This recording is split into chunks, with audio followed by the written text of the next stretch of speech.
Good afternoon, everyone. Good evening, whatever fucking time of the day it is. Welcome back to Real Reds Talk, an authentic football fan channel made in Manchester. Now, this is Sunday Social, so in actual terms, you don't need to speak about news because it's kind of an open debate, an open flow, which is kind of fitting because there isn't a lot of news at the moment. It's very quiet around Manchester United, which is bizarre. I can't remember the last kind of couple of days where it's been insanely quiet. It's quite nice, I would probably say, just a bit of peace. And no weird kind of nonsense stories coming out. So what we thought we could do is kind of review Ruben Amorim's time so far. We're also going to talk about the topical stuff surrounding the FA Cup, Liverpool going out to Plymouth, and a couple of other quite shocking results. You've got Villa ongoing with Spurs at the minute as well, so I think the future of the FA Cup could be interesting. And I've got some stats and facts on our attackers currently at the moment so far this season as well, so I definitely want to discuss them. But Civir, Sam, alongside me, you had a nice weekend, lads? Yeah, chilled one. Yeah. Chilled, not much. Yeah, full of United drinking tea and on dipping biscuits. United won on Friday, which means they can't ruin your weekend, and they don't play for another week, which great. They don't ruin my week, and it's just the last thing on Sunday. So yeah, good. Yeah, 9 days off now, which means Amorim should have a bit more time to work with the players, Civir. Yeah, he got straight to it. They had a training session at 10:45 that night after the play. So he got straight to it. It looks like he's trying to make use of all the time he has, but god damn it, after that game, they probably need to train like every fucking day. But I'm sure we'll get into it anyway. Absolutely. So, I mentioned about stats and figures and things before. Amorim's time so far, lads, he's been in charge for 20 games. Okay, he's done 20 games already, which feels mad. It feels like a whirlwind of just weird results and stuff. We've scored 38 goals in that time. Now, this is in all competitions, Europa League, FA Cup, etc. Conceded 30 goals, won 10, lost 9, lost Rashford, lost Antony, but gained Dorgu and gained Ayden. We're in the quarterfinals of the FA Cup, knockout stages of the Europa League, round of 16, is it, I think? Because obviously we don't do qualifiers, do we?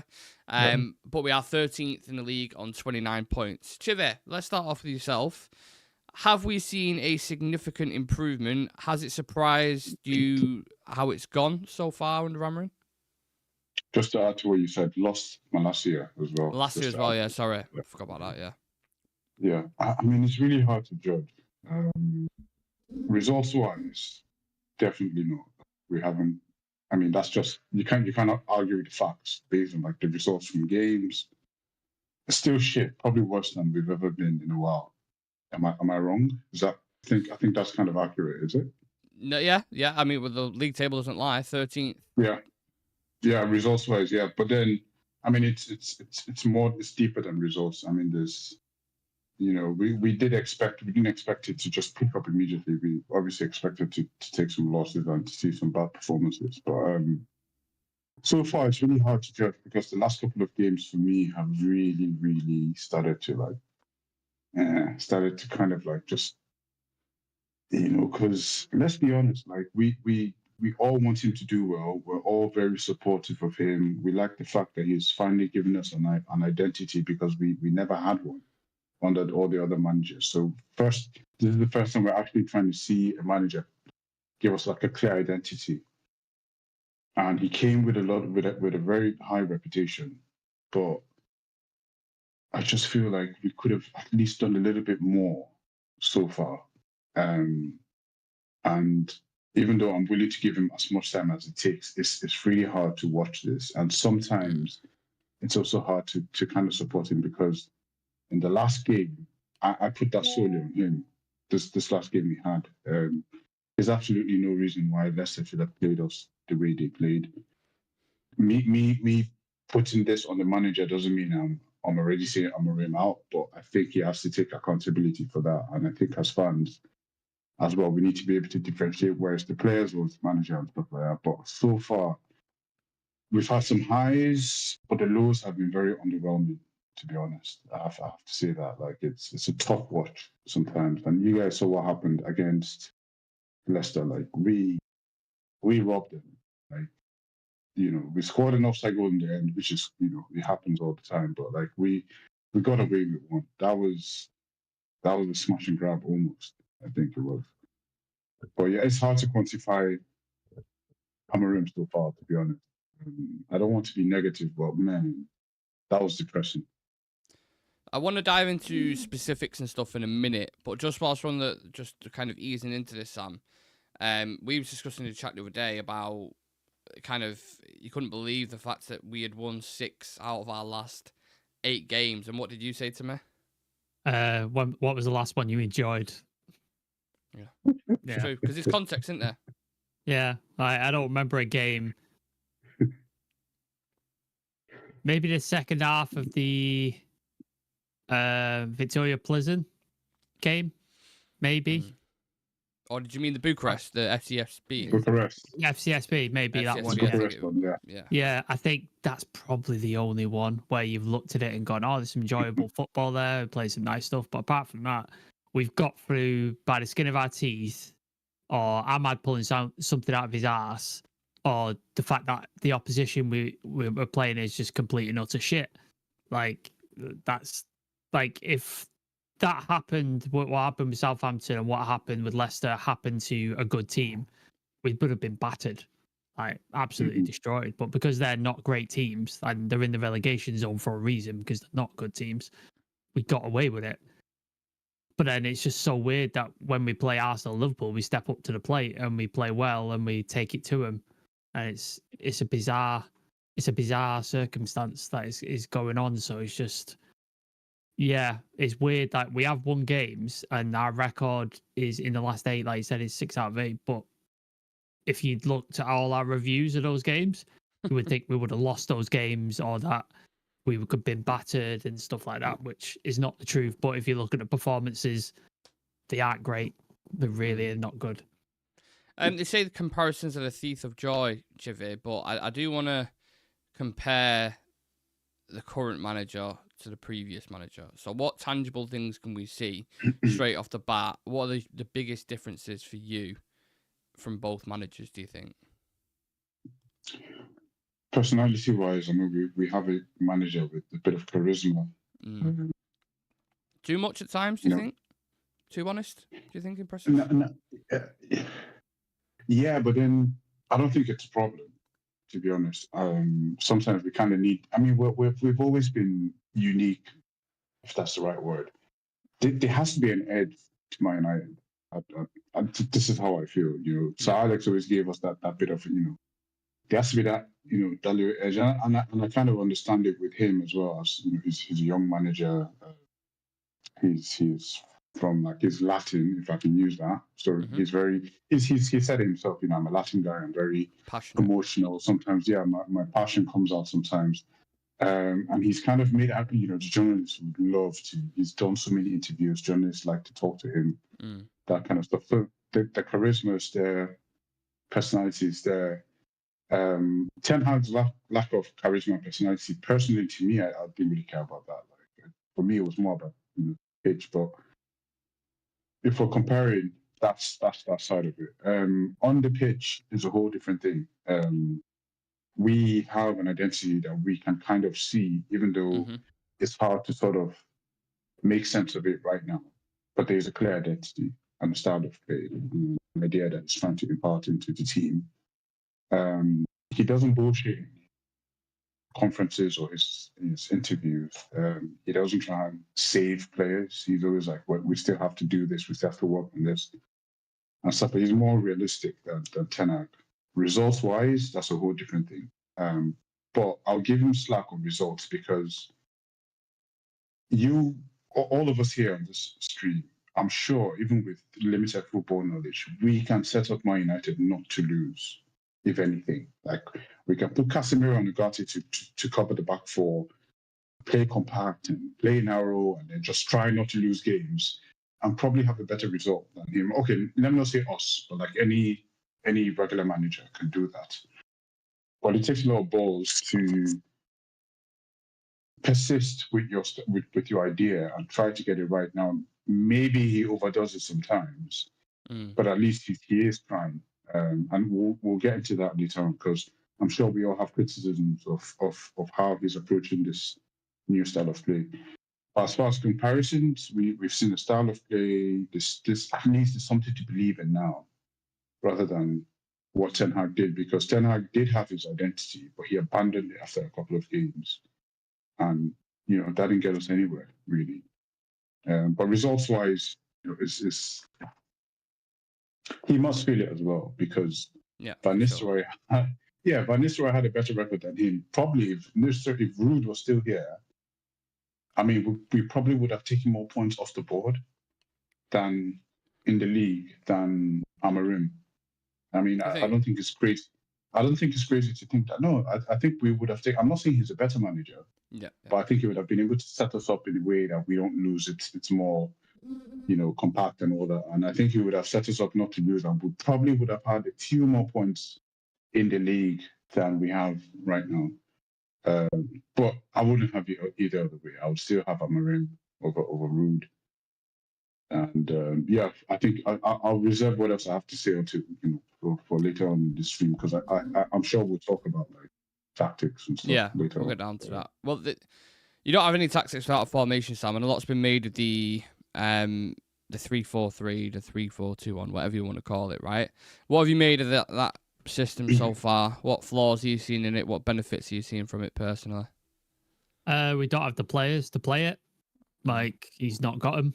We haven't got any wing backs. Like, we've just bought Dorgu, but we've seen 45 minutes of him so far, so we don't know like what he's about yet. The only time it sort of worked is when Ahmad's played there. He's sort of give us that attack, that sort of width, that sort of drive from a wing back that you need, and he works hard off the ball as well. Like, he's strong and physical despite his size. So I don't think we have the players to do the system. And then the 10s are a problem as well. You've got Garnacho, who's pretty much a winger and a selfish one at that. Yeah. Like, his instinct isn't to play the striker. His instinct is to score. Like, that's what he wants to do. And then you've got two malfunctioning forwards at the minute in Højlund and Xerxes. None of them are taking up the slack in terms of scoring. So the system is broken because of the personnel you have. But I think he's going to continue on with it regardless, because in his head he's hoping he's going to get some in the summer, especially he's going to get some players so he then can implement the system during pre-season, get them going, and then he gets a nice fresh start in the season, because he's basically come in to a poker game halfway through the game or like a third into the game. He doesn't know what his hand is until he sits down at the table, and he doesn't know how much money he's playing with till he sits down at the table, and all the other players are at the table knowing how much money they've got, the cards that they have and all of that, and he's having to find a way to stay in this game, and he's failing.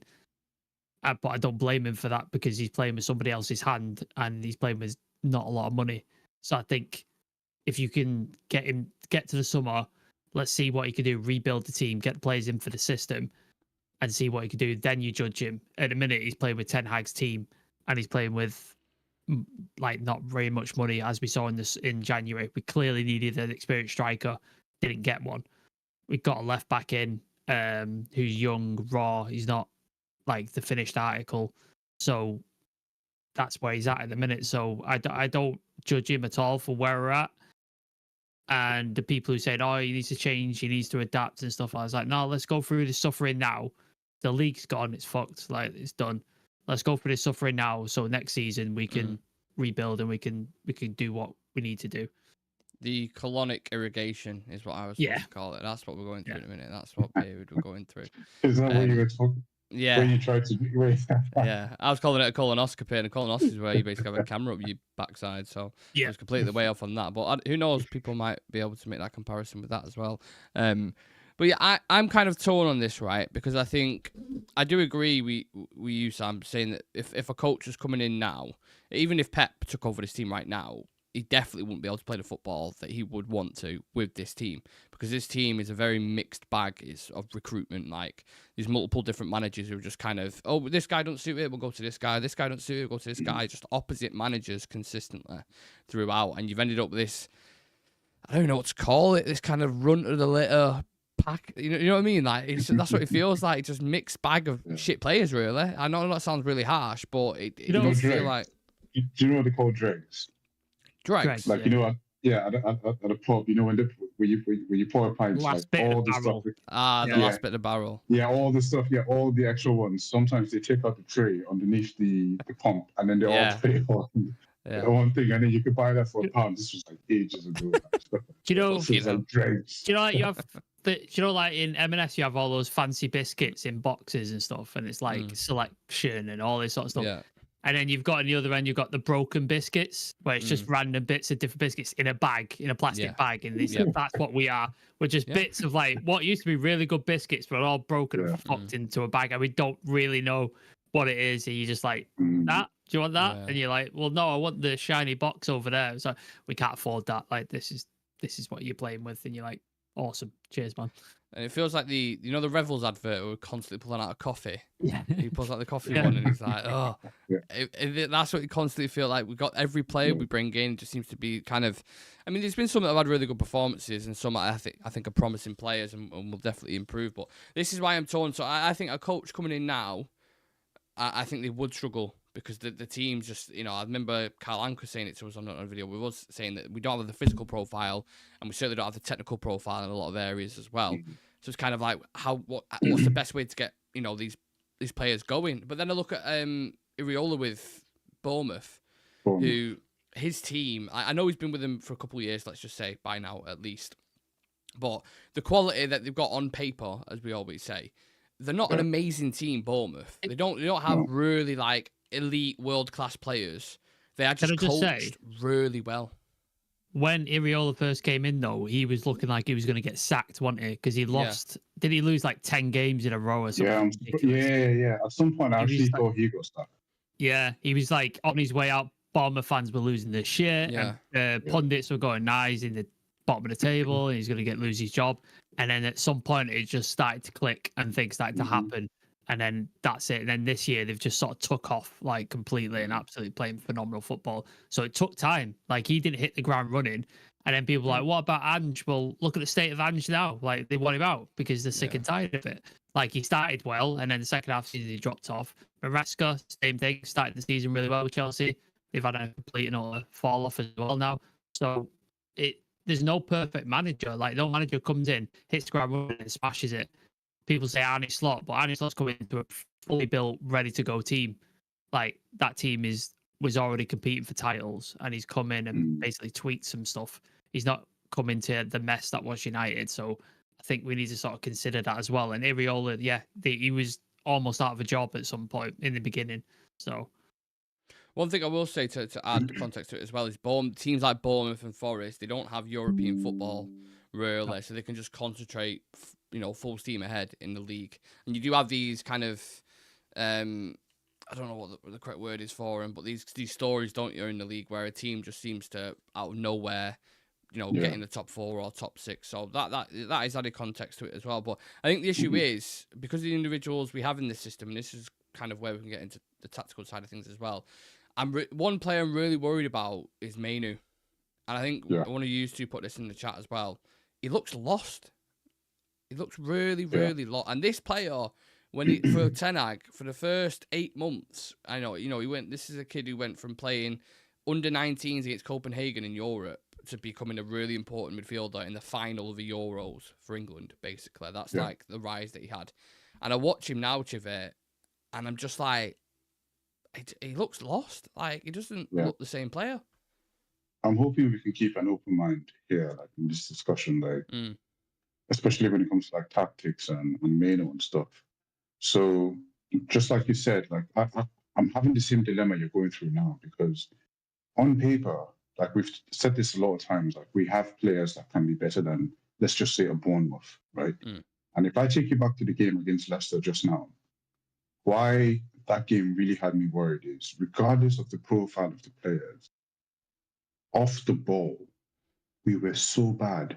Yeah. When you have teams that can play the ball, they passed the ball. They were having fun in our midfield. Yeah. We had Leicester fans ole at Old Trafford. Ole, like we're passing the ball around us. Now that has nothing to do with whether a player is good or not good enough.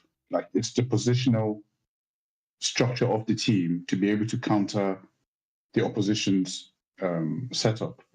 And I would expect a manager like Amorim to get that correct. Is that crazy? Or is Yeah. that No, wow? no, I get Yeah. it. Yeah. So these are the kind of things that kind of worry me about him, because regardless of who plays in what position, if we could go and get the exact sporting team that he was so successful with and put them there, and they'll still be out of position when those passes are going through.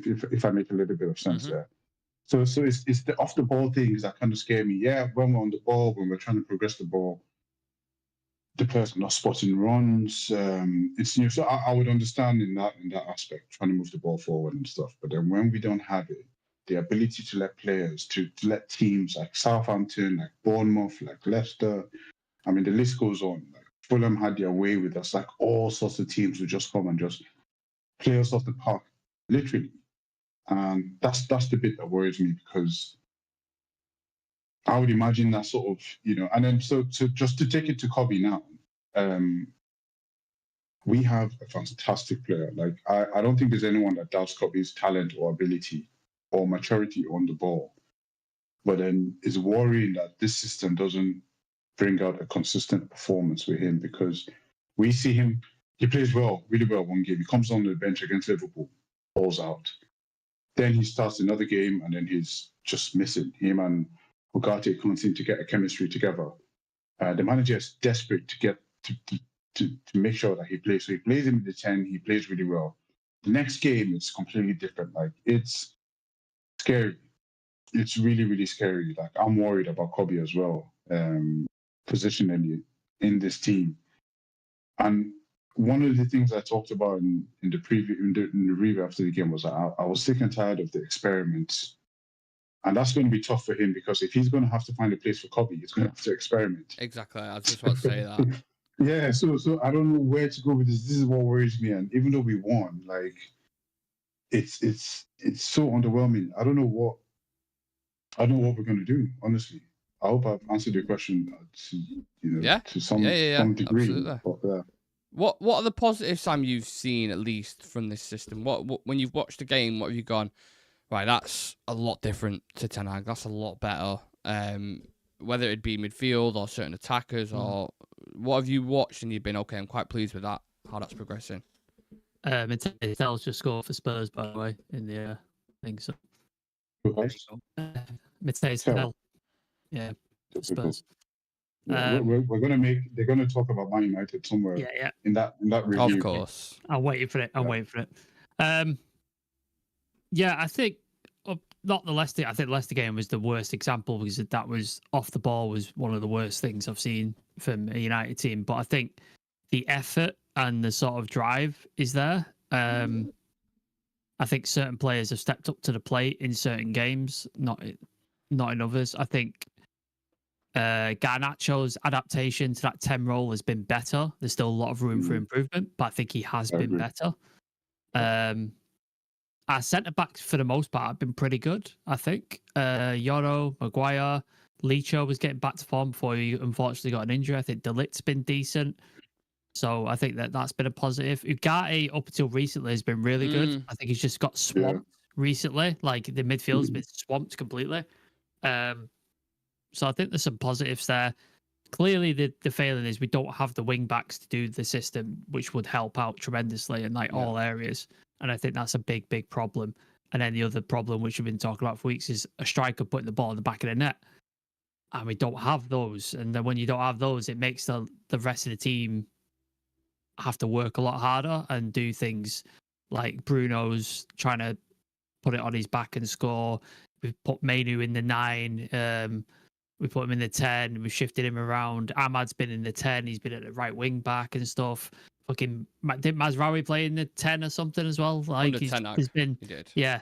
So players have been shifted around because we don't have the necessary quality in the areas that we need, like to play certain things. So I think there has been improvements. He's tried to set a standard as well, as you've seen with Rashford. Like he's not training enough. He's not in the team. You saw him drop Garnacho as well. He's willing to give players their full opportunity. He gave Antony a full opportunity to prove himself before he shipped him off, and he was like, no, not good enough. Malacia, same thing, gave him an opportunity, not good enough thing. He's rotated the goalkeepers. When Bayindiz played well, he's like, nah, he gets the shot. he gets to play. So if you don't play well or you don't hit the standard, you're out. Or if you do, then you play, which we've been crying out for because we saw Ten Hag had clear favourites, didn't he? It's like certain players would play all the time, regardless of how good they were. And Ahmad was sat on the bench the whole time and didn't get an opportunity. And now we see Ahmad playing. He's probably one of our best players.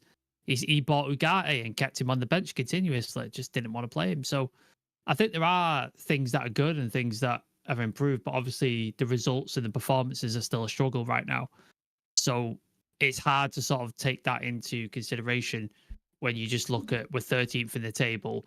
We look absolute shit against Leicester. Was barely scraping through a cup thing. So it's very hard to sort of look at it through that prism. But there are some positives that we say it is going to be a shit season, though, unfortunately. Like, on the whole, it's going to be a shit season. I will get into the comments in a minute, I promise you, because there's quite a few. So I promise you I'll definitely get into it. But I just want to ask you two very quickly. The wing back for me is a very interesting area in this team, and obviously has huge significance in how we want to play. The way we're playing at the minute, it feels like it's more of a back five than a 3-4-3. I feel like we're sitting very deep. Yeah. And I also feel like the players we're putting in there, I think Majari is an unbelievable player, but as a wing back, I don't know, it just doesn't seem to suit it at all. Dalot, I don't need to say anything about. You already know the situation with him. He's so flaky, so inconsistent. You just can't put trust in him at all. That's a massive area in it for this team where it's like, because you think, like, even if let's say we go more attacking in them areas, we put Ahmad at right wing back, who I quite like there, right? And you play, I don't know, Dorgu on the other side, for example, or you bring in Kenda from Sporting Lisbon. Against the big teams, do you not feel like we're going to more revert to type and sit deeper and be more of that back five? Do you know what I mean? Like, you come up against Madrid in the Champions League or something like that. Like, I just don't know. I feel like you need a perfect hybrid player there to do that role. I'm not sure if we have that. I agree. But I think that's when we actually play better, when the other team has the ball. Because this system sort of allows us to transition quicker. Because sometimes all you need is just that one pass. Yeah, we've seen that from Lisandro to do that. Yeah, the switch is always on. A lot of times the players just miss, don't see it before, you know. So that kind of allows us to play well. But I like your point about the wing backs. And it's no surprise that when we see Mazraoui or Dalot play as the centre backs, they play a lot better. Yeah, why is that? That's just because they're natural defenders. They're not natural. That's their natural instinct. That's where they're meant to be mentally. They're not always attacking, even though on the occasion they can have that attacking instinct. And Dalot is pretty good at floating balls in sometimes when he's attacking. Mazraoui is good with the ball at his feet, so every now and then, you know, he can add to the attack. But he's not. But doing that at a consistent basis doesn't come natural to them, and that's why at Sporting Lisbon, apparently, because I don't know too much about how it was, but the wing backs were actually wingers that were made to play. So their natural instinct was to attack. So that's why Ahmad thrives really well in that role, and he's got some physicality about him as well. So I also think that when we then have, I know we have Dorgu now, but if we get another wing back with a similar sort of profile, because from 45 minutes you can kind of tell what sort of player he is. Yeah. As far as going forward with the ball, it will add a lot to our attacking. And the reason why teams like Leicester, Southampton, and the rest of them, you know, seem to thrive when they come is because when we find out how to progress the ball, we don't score, and then they go, oh, so these guys aren't really that good anyway. And then they get the impetus, and then they kind of just, it was literally like that against Thingy. But then when we have players like, you know, when we have wing backs that influence our style of play going forward, if we get the goal first, then that sort of then allows us to play freely, and then we can, you know, because football, as much as it's about tactics and all that, it's still human beings playing it. It's still emotions. Goals change games, it changes the momentum, you know, all that kind of stuff. But I think we really wouldn't see Amorim's style of play until we get like the wing backs. And I was also going to add that the way we play is a very expensive style of football because it needs players who are specific to these kind of roles. It needs really, really good quality players to be able to play these roles. Players like Kvaratskhelia, whatever his name is, the one who went to PSG. PSG. Those are you need those kind of quality, experienced players because they're the ones they can take on two people at one time. They know when to slow the ball down, they can hold it up. They've got the pace. It kind of comes natural to them, because our attacking always leaves us bare. Like we're always low in attack. So you need players with that sort of instinct to be able to take on players and make quick decisions. So just to answer your question, I think until we get those wing backs, I don't think we'll see that much of a crazy improvement. And there's a lot to see from Dorgu, but let's hope he picks up. I was happy with his 45 minutes, so let's see what else he can do going forward. Well, we said the same thing about Ugarte. You can't just expect someone to come in and everything to completely change. The same thing with Patrick Dorgu, right, would apply. Punch Paint saying, Amorim is our guy. He wanted to come in during the summer, and he said now or never. What follows is not the manager's fault. I do agree with that. I think he's in a tricky situation. Random saying, Liverpool getting kicked out of the FA Cup was extremely refreshing. I was convinced they was going to win a double, if not a treble. The relief is unbelievable. We will talk about the FA Cup as well shortly. My criticisms of with the wing backs become more of a back five. We look flat when Ahmad is a wing back and our wing backs join the attack. Our win percentage is higher. Favouritism with Bruno and Dalot is bad. I thought Bruno and Dalot in the last game, lads. I know I wasn't on the review. I thought them two was. I saw a load of praise online for Bruno. I'm like, maybe it was bits that he did that was really, really good. But at times, the thing with Bruno is that he always pops up with crucial moments. So, for example, the ball that Maguire scores, it's from Bruno. So he plays rubbish, but then whenever he pops up, it's like a significant sort of thing. So that's the thing with Bruno. Sam Random saying Ten Hag and Amorim are polar opposites, despite both of them being one of the most exciting up-and-coming managers at the time, both tactical, but Amorim has the personality to manage Manchester United. Do you think that's something that has been understated a bit as well, how he's dealt with big situations in the media? Yeah, Ten Hag has dealt with big situations as well, I think. The Ronaldo situation, the sort of Mason Greenwood and all that sort of stuff. So I think they definitely back themselves and they have the confidence to do the things that need to be done. I just think, maybe Ten Hag rubbed a couple of players up the wrong way with his methods and his personality. All right, with his methods. Otherwise, it goes elsewhere.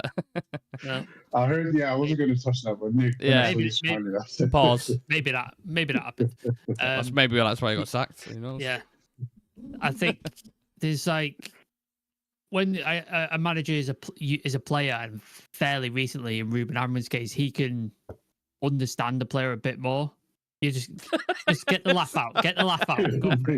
Sorry. Get it out. I was waiting to say something else, and I was like, oh, apologies. I'm supposed to be professional now, aren't I? Apologize about that. Hey, man, sorry. Listen, Nick, I was trying so hard. There's a guy called Johnny Gill, and he did a song called Rub You the Right Way. And then I got that going in my head. Yeah.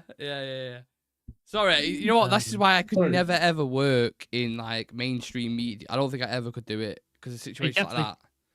You couldn't do live TV. Like at least if it was pre-recorded, you could cut it and like redo it. Yeah. Like live TV, you fucked. That's it. It's over. Like you just think. My apologies. Sorry. Yeah, how old is Amorim? Is he 40? 40. 40. Yeah. Just turned 40 a few days ago. He's not. He played football like literally 4 years ago, so I think he can relate to players a bit easier than Ten Hag, who he played, didn't he? But he wasn't. He didn't play at a higher level, did he? Like no, he was like fucking Dutch League 3. It was a really weird. I don't know if you guys saw it. A really weird, creepy interview with him. If you've seen it on Dutch TV, I'll send it to you later. Yeah, really. I do know. Fruity fucking. Yeah, but like Amorim's played for like Benfica, and he's played for like Braga and like top. And he's played in the social media era as well. Yeah. Yes. Yeah. And that's a very important point. So I think he gets it a little more in terms of players and stuff like that. But that doesn't mean he's not going to set standards, which he clearly has. And he doesn't seem to play favourites either. Like, I know people saying, oh, Dalot and Bruno play. Bruno's the captain. So I think until next year at least, he's going to play pretty much every game because he's the captain. Because he doesn't want to rock that boat right now because there's so many other issues. Dalot I'm not sure on the Dalot thing, but we saw with Ten Hag continuously play certain players and never drop them. Like Amorim's not got that problem. If you're not playing well, he will drop you. So I think there are sort of differences and stuff like that. But yeah, I think tactically they're both very much aware and good, but maybe the man management side, maybe that's where Amorim might excel a bit more than sort of Ten Hag did.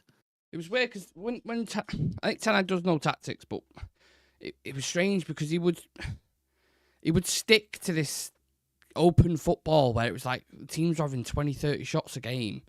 And you're like, okay, if you know football that much, why are you continuing with this fucking he was chaos? hoping that one day it was going to click, didn't it? That's what he was doing. He was waiting. How can chaos click? Do you know what I mean? No, but he was waiting. He thought he was so convinced his system at some point was going to click and it was going to happen.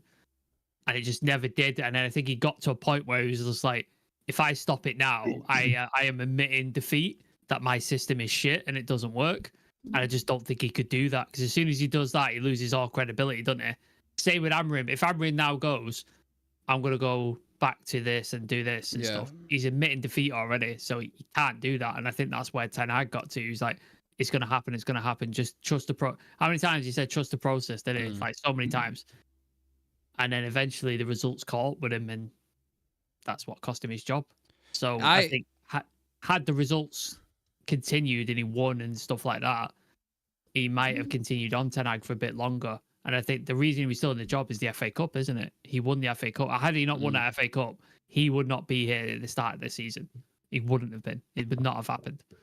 I think he looked at our goal scoring problem. I genuinely believe this. People might think this is a mad theory.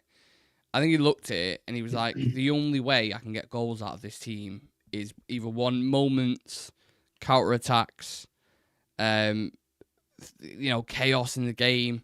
That's when we score. And it was proven because every time we did, the attackers, when they had space to go into, like your Rashford and your Garnachos, it suits them perfectly because they are counter-attacking players. We're talking about Ten Hag. Ten Hag, yeah. So I feel like he did kind of create a bit of a whirlwind in the game to get those opportunities. Do you know what I mean? So because if a team would set up in a back five, or let's say they'd be really compact, be playing a low block, we would struggle so much to break them down. We just could never ever do it. Whereas if you make it, drag him into a bit of a street fight like we did with Liverpool in the FA Cup when we knocked him out. City as well did the same thing. So it's very risky game. You're dragging him into this whirlwind. You don't know who's going to come out of the hurricane 9 times out of 10, and a lot of the time it'd be the other team, and that's why you could just never ever get any consistency out of it at all. I don't know how we don't speak about Ten Hag, but it is a very different style between them both, innit? Civir. I feel like this back five now, it's at least a bit more solid, I would say. I know we're still conceding goals, but I think it's more solid than what we were doing under Ten Hag, right? We're not conceding 40, 30 shots a game, though, like we were under Ten Hag. Do you remember that? Yeah. It was just like we had the record for most shots conceded in a game. It was insane. And I think we're not getting anywhere near that level of like shots on goal, which is something. Yeah, I agree with that. I think, was it Palace, when we played Palace or Fulham, even though it was a terrible game, I think it was Fulham. Like they had a lot of, Palace, both teams actually, they had a lot of possession, but they didn't have that many shots on target. Like we were able to contain them and stuff like that. I'll just quickly add to what you're saying, Nick, about Ten Hag. I think what was so frustrating for me with him was the fact that from the season before, when he had, even though he went to the 4-2-3-1 season before, it was largely successful. And I imagine that when we went into the next season, he would just kind of adapt to that and just make it better. But then he went to this lone six, which was terrible for us, and just persisted with it. But then the most annoying thing was that whenever we really needed to win, he would change it and we'd win. Against Liverpool, against City, that was just the masterclass. Like I was so thrilled with the way we set up against City, the narrow style of play. And we could have played that game for 2 weeks. Could have played that game for 2 weeks and City wouldn't score. Like, that's how good. And I was like, you've got it. Like, you can actually do this. But you just decide not to. So that was, but then back to Amorim. 5 at the back is a little bit more reassuring, but it's just worrying that why are we conceding more goals with more defenders? You understand? We're still conceding goals, we're still losing games, and we've got more defenders. So we're losing an extra player in the midfield and attack because we're playing 5, but we're still not able to contain them. And I think that's just as a result of the midfield not getting it correct. I think if we get it correct in the midfield, I think we'll be so much better, because then we get that balance where the forward line has support, and when we're defending, the back line has cover. And I think because when we watched the game against City, when it was Sporting Lisbon against Man City, like City had a lot of possession, especially in that first half. They managed to get a goal, yes, cool. But then Sporting, for long periods of time, kept them at bay. Yeah. And they were able to just keep them away. So I don't know, maybe it's the balance. Maybe once he gets the balance of players, and just quickly, I know it's a long-winded answer, very quickly, I think not every player is suitable for every single game. So, for example, we don't always have to have Ugarte starting. Some games require a Toby who keeps it simple, keeps the ball going. Some games might require a Casemiro or a Menu. So I think until he gets that balance sort of nailed on, we're going to have more and more of these results. And my biggest fear is I don't mind him losing Premier League games so far, because nothing's going to happen. But we have to win the Europa League. Like that's a given. That's the easiest trophy we can win this season. And if we're putting up performances like that, Jesus, I don't know. I think balance is a very, very important word there, Sam. Because, like you said before, there is so many chopping and changing, and it feels like when you watch someone on a balance board, it's like, oh, too much weight this side, and then you go, okay, well, let's put Majari right back, and let's try too much weight this side, let's put Menu in a 10. Yeah, that works. Next game, oh, let's change it again. And consistency. How many times have we said especially on this show as well, like getting consistency, knowing their roles to a T is so important in football. And when you're chopping and changing someone all the time, which I get why he's doing it, because he's experimenting. I understand that you want to see which players. This is his pre-season, isn't it? Yeah, basically. He's trying to figure it out. But for you, who are the balanced ones? There's not many. I'll be honest, there's not many. And I think he's chopping and changing because, like you said, it's something works in that game. It's like, okay, maybe I can play this, and then it goes to the next thing and it doesn't work. So you just have to right, I've got to figure something else out here. And I think he knows where the gaps are in this team. Like I've used the analogy before, like the dam is like leaking and there's things like that, like water coming out. So he's plugging the hole there, and then something else happens down here. He's like, fuck, right, that one. And then there's some, so he's just trying to sort of constantly like bite fires or like plug leaks and stuff like that, and he never gets to sort of concentrate on like, oh, I've got all my players now I can focus on the system, and we can do. He's just trying to figure stuff out and survive, which is not great for any manager who relies on sort of tactics and playing a certain system and stuff like that. He's got this whole other shite that he's got to deal with on top of it, which leads to the sort of results and stuff like that. I think Mazraoui has proven himself this year. I think he's been a dependable standout for very little money, and he showed himself to be adaptable to different environments, to different positions, and been excellent. Better under Ten, do you think, Sam? No, Mazraoui. No, under Amorim. Do you think Mazraoui's better under Amorim than he was? Yeah, 100%. I still think he was good. He was good under Ten Hag, absolutely. He was good under Ten Hag, but I think he's shown himself to be a thing. De Ligt, I think he's improved tremendously. Maguire stands out in this system a mile away. Like I think Maguire's been really good in this system. Maguire, they've signed an extra year for him, so it's not a position we have to worry about right now. But he's 30, 31, so you might want to start looking at things. Can I quickly add just on the Maguire thing? Sorry, just because you mentioned it there very quickly. For me, the reason why I'm not fully, I think he's fantastic when he's defending your box on the edge of the 18-yard box, and you've got to defend crosses. He's great in the air. He's good when you're doing that. When you've got to press high up the pitch, which eventually we want to do, because that's what Amorim would do a lot of Sporting, he ain't great. And number two, when he's offside traps as well, he's constantly leaving fucking people onside all the time. That's a big one, and I think that's a little bit more. That's kind of unfortunate for him, because for large parts of the game, he defends really well. His leadership and all that, but then he does little mistakes that then cost us dearly. Yeah. So he doesn't really get away with mistakes the way other defenders might. So then whenever those little things happen, it then puts the shadow on everything else that he's done during the game. So this is so I get it. I fully get it, Nick. I do. But during the game when you're watching it, he's probably been our best centre back this season so far. Like under Amorim, he's been really, really good. I'm so impressed with him. But yeah, I get what you mean. I think when he gets players in and stuff like that, and he sets up the way he wants, I think Maguire might be used in a situation where, say we go 2-0 up or something, and we need to shut the game down.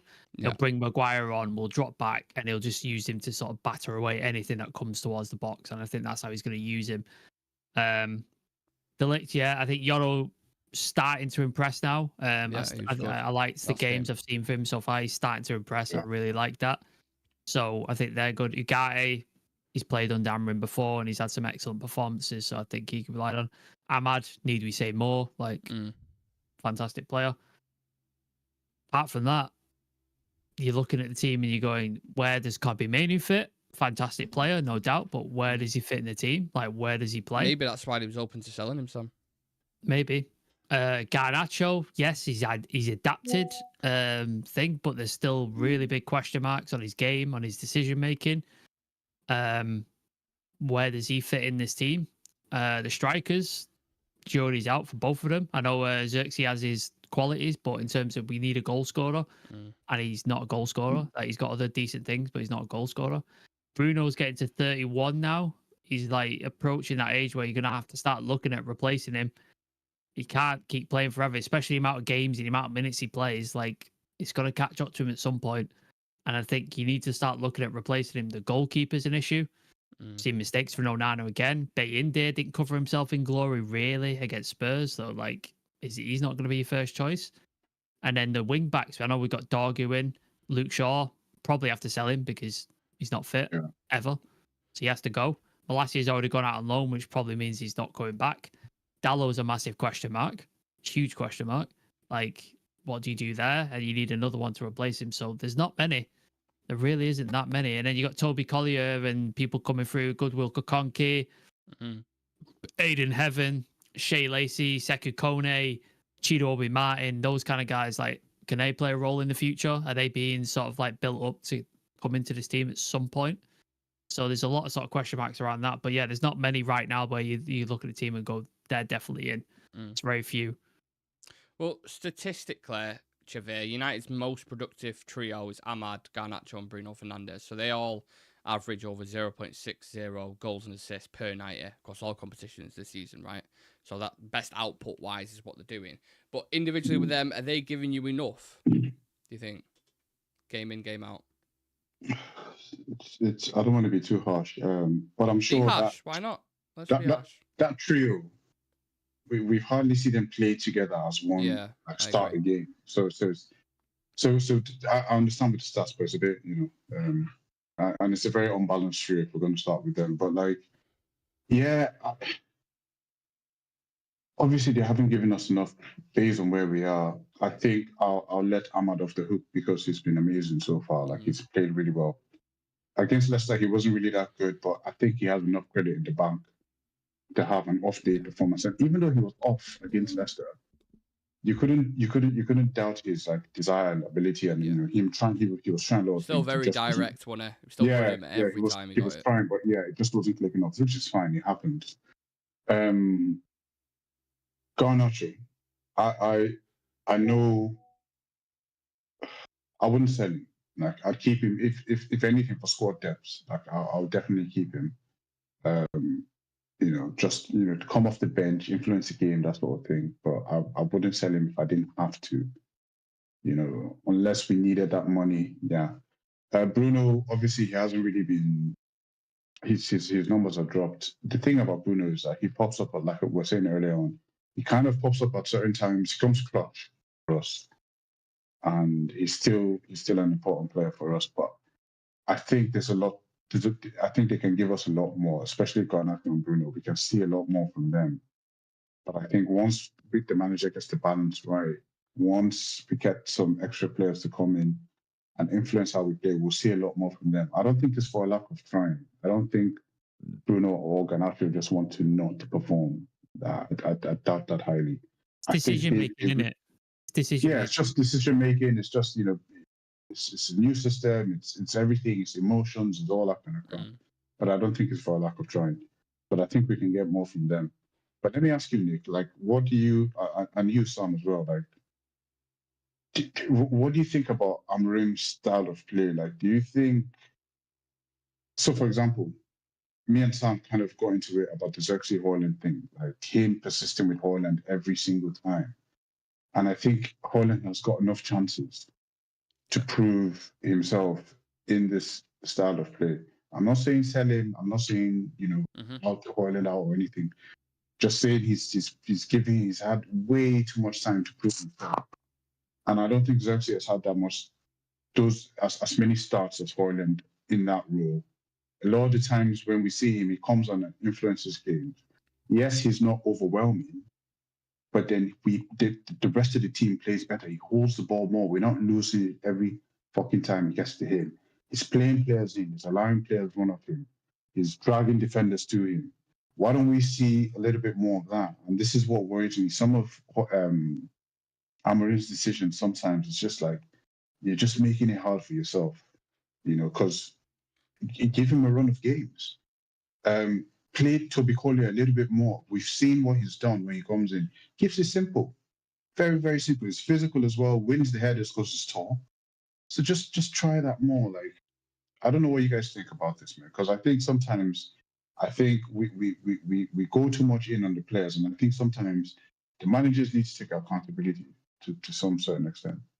I think Amorim said himself, to be fair, impresses that, he's made some mistakes and he's got a couple of things wrong. I think he does, in fairness to him, take accountability for it rather than saying 2 trophies last season or the Arsenal game, VAR, offside. Fucking hell. It's a lot more refreshing than that. Like, he'll actually be honest about it, innit? You know what I mean? With Xerxes, I don't think Amorim sees Xerxes as a striker. That's why I don't think he's played there more. I think he sees him more in one of those 10 areas. I think we might. Yeah. I think we should see him more in that. I don't mind seeing if it is Haaland, Xerxes, and Ahmad.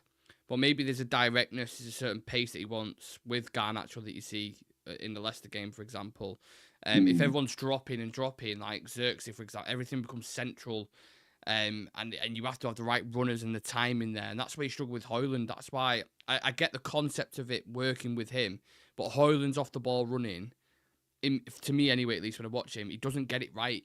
Sometimes he really don't make the right run. So when Xerxes is dropping, it's like, right, exploit that space now, and he won't make the run. So it's almost like having Xerxes in that team becomes null and void because what he's in there to do, people aren't exploiting that space.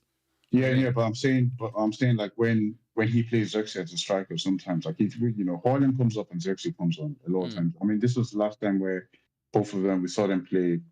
We haven't seen them play at long, but I'm just saying, why not start Xerxes instead of Haaland? Like, why doesn't he get like a run of games? Because it just makes it a lot better. Because sometimes it's like playing -1 when we have Xerxes in there. Like the ball doesn't stick at all, and then the pressing is just off. And but anyway, I don't want to go too much on. No, I thought it's like Sam. I don't know if Sam wanted to come in on that at all. I mean, me and Chivy have gone through it. Like, I don't want to repeat myself, but like everybody's like, we need to get a striker, and I just didn't see us ever getting a striker in. Like, I really didn't see it happening. Like, in January. I just in the fucking summer I was saying it about a striker. Yeah. Like, just what we need, they weren't available. So I was like, it's not happening. And then you look at sort of like our youth team, and you think the league is gone. Like, the league's fucked. It's gone. Why are we not looking at like Chido Obi-Martin and giving him 15 minutes, 10 minutes here in the league? Do you know what I mean? Like, different. The level's completely different. We're fucked. We're 13th. We're not getting anywhere. It's European football. Like, it's not. We're not getting. Just give it. Like we saw with Rashford came in when Martial and was it Zlatan were both injured when he got his debut against Midtjylland. Yeah, Rashford. Yeah. Yeah. When Rashford got it was Martial and Zlatan both got injured, didn't they? And then he got his debut. Like, just give him. I'm not saying start him. I'm not saying he's the first name of the team. Yeah, just give him some minutes. Let's see what he's got. Let's see if he can offer something. Because young players, they come in and for like the first 4 or 5 games, they run on adrenaline and they'll just sort of get something and they'll cause chaos because they've got no fear and they'll just do something. You've seen it like Garnacho when he first came into the team. He used to do it all the time. Rashford did it when he came into the team. We've seen it so many times. Federico Makeda, he came on, caused chaos, won as a league, and then didn't really feature after that. But he was important to that point, and I think we could do something there. And I think we could do a lot worse than give it. Like, what's the worst thing? He's happy he comes on and doesn't score a goal like our other two strikers. Like, do you know what I mean? Like, he can't do worse. So I just think let's utilize this academy, these promising players that we have. If we're not getting a striker until summer, let's blood him in and see what he's got and see if he can develop. If he's not good, then cool, that's fine. He's not ready, that's all right. But let's at least try it. Like, just give us something as fans to cheer and get behind, because at the minute there's fuck all. Like, there really is fuck all. So just give us something, man. I do think you will see them more towards the end of the season. I think for sure the cup competitions would have been nice. If you are going to experiment, surely do it in there. But then you could say, well, he tried experimenting with Binder against Spurs, and everyone knows how that one went. So yeah, I don't know. It is risky because it's quite literally a real life experiment in games, and you're losing points whilst you're doing it. So but I suppose with a striker, it's less riskier. You just won't score a goal as opposed to kind of conceding one. But we're talking about cups there, and anyone who's still currently watching, appreciate you. Please do smash like on the video and get any questions in just for the last kind of 5 minutes. But the last thing I want to talk about, we've had Arsenal, Chelsea, Liverpool, and Spurs, I think, all go out of the FA Cup recently, and we are in the quarters, I believe now. I'm pretty sure. Yep. I know where people I think I'm going to go with this, but I'm just saying, right, it's an opportunity. We're in the quarters. The bigger teams we face, we've seen how we did against City, how we did against Arsenal, how we did against Liverpool. Does anyone think we have a genuine opportunity here? Brighton. Probably not. If we can avoid Brighton. Brighton, yeah. That's you know what? I'm not even lying. That is the team I looked at in the next round, and I was like, oh, don't get them, please. You know what? As well. If we get Plymouth, we're fucked. Plymouth will play us. Like, me and Jimmy were talking about this. Me and Jimmy were talking about this. We could play Altrincham FC and we'll look like shit. I swear down. So terrible against lower opposition. So if we get drawn against Plymouth tomorrow, I'll be like, we're fucked. Like, we ain't winning this game. But if we get drawn against like Villa, or we get drawn against there's another big team that's still left. Newcastle is in there as well. Newcastle I'm like, yeah, we've got an opportunity. But if we get drawn against Plymouth, I'm like, nah, fuck, it's not happening. It's definitely not happening. I think if we can avoid Brighton and then maybe somehow Newcastle, or avoid Brighton and one of the other two top teams like Newcastle and Villa, then we should have a realistic chance. But as long as Brighton is in there, it's not happening. They really are the bogiest of bogey teams, Brian, aren't they? Bogey as fuck. Genuinely. I hate playing them. You know what? Bournemouth are as well at the minute. They've battered us every single time we've played them in the last games. Every time. Ever since Nick came up with that button, since Nick will do that. Is that what you're doing? You put it on me. Oh man. He's like, the fucking shit Bournemouth. I hate Bournemouth, fucking Butlins FC, and then they've just been battering us at home and away. Wasn't there a meme where it says, and I took that personally? Was it Michael Jordan? Yeah. After finger. Yeah, ever since he saw that, it was like, and we took that personally, and they've gone on. And, my God. Right, let's read out the last few comments, and we can wrap it up. Random guy saying Mazraoui's been overplayed due to his reliability. Mainu needs time in both positions. He can play both very well. He just needs time. Yeah, I agree. Patience can work. Amorim, shaky start, but things are starting to look a lot better. United got a 7.05 rating in our last game, which is an improvement. Also, when United managed to win 6 out of their last 8 games, context, Charlie, is very important. Context is very important. Yes. Garnacho's been impressing ever since Arsenal when he plays the entire team move forward. Unbelievable. Quick fire question to both of you. It's just simple yes or no or whatever. Is he better off the bench or better starting? Bench. What's a bench? Yeah, I agree. I never want to hear Xerxes slow ever again. Did you guys see his foot movement? His pace is not the best, but a dude can move. Xerxes, one interesting player. His skill set is one of a kind. What did your mate call him? A Dutch Jonathan Walters, I think you should call him. And that was after the Fulham. Played for Stoke. Played for Stoke. Yeah. Still can remember that. Yeah. That That was was after after the the first game against Fulham. He said that. He texted me saying, He "Don't rate that scored as well. Xerxes." I know. He scored. He said, "Don't rate that Xerxes. He's the Dutch Jonathan Walters." I was like, "All right, okay, well, I can see where this one's going." Obi Martin, if I read it right, started training with the first team a week ago. He's getting his debut soon. I see us grinding our way to a final and playing the team at the final off the park. Imagine us winning both the FA Cup and the Europa League. That would be a mysterious season. That would honestly be the maddest season ever if we went and won both of them cups. It'd be even weirder than what happened with Ten Hag last season, in my opinion. Just because of how bad we've been. I'd be convinced we're living in a simulation, like a Matrix, and they're just fucking. No, but guys, it's not out of the realms of possibility. No, I know it's not, but it's just weird. This is what Man United. Bottom half the table and win 2 cups. Yeah. Like that's insane. But that would be the most Man United thing ever, because that's what we do. Like we will play shit and we'll end up. We would wake up one day and find ourselves in the final. I swear down, and then we'll go and win it. Yeah. This is what happens. That's what a lot of people say. Like our banter era, that's been the past 10 years, we still won a lot more trophies than a lot more teams. Arsenal, we've won more trophies than Arsenal. Yeah, absolutely, we have. Yeah. That's what I'm saying. So Spurs, definitely. I mean, who hasn't won more? Like I was asking, I had a bet with a friend of mine who's from Arsenal, and I told him that we'd win a trophy before them, and he's like laughing and all that. And I just asked him, I was like, when last did you play a final? And he had to be like, I don't remember. Like 1956. When last exactly. And then I asked him, well, do you know how many finals we've played in the last 5 years? Yeah, mad. Yeah, we've played like 4 finals in 5 years. And then we're supposed to be we've been shit. Yeah. Do you know what a Newcastle United fan would do for a Carabao Cup? They'd fucking chop your hand off for it. I'm telling you, man.